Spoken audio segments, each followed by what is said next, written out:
Thank you, Director General, for giving me this opportunity. As you may know, the Korean government announced in last October that it will move toward carbon neutrality by 2050. In last December, it also announced its updated NDC 2030 and submitted its LEDS 2050 to the UNFCCC. With the latest NDC, Korea aims to reduce its greenhouse gas emission by 24.4% by 2030 compared to the level of 2017.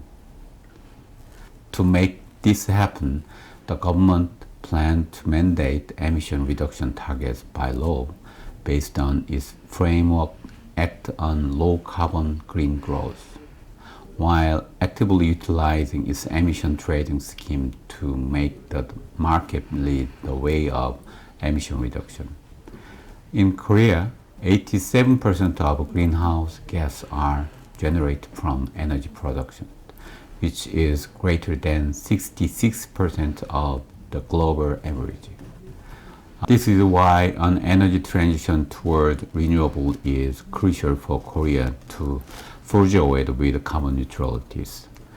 Against this backdrop, Korea has set a mid to long-term target to increase the share of renewables to 20% by 2030 and 30 to 35% by 2040, and is actively implementing various projects to accelerate its energy transitions. Firstly, to expand the deployment of renewables, Korea allows local government to take the lead in large-scale energy projects based on consent from local communities, while encouraging the share of benefit with residents.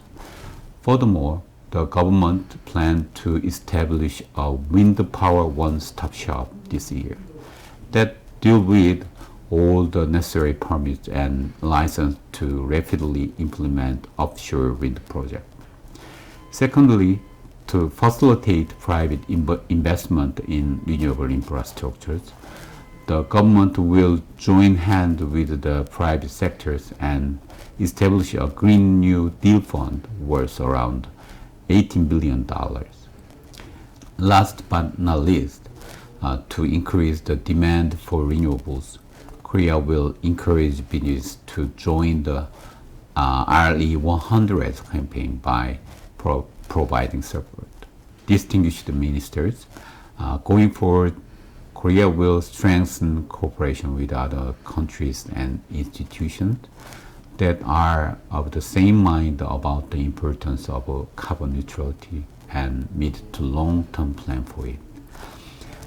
In this context, Korea look forward to more opportunity to share relevant green strategy between member countries under the leadership of RENA.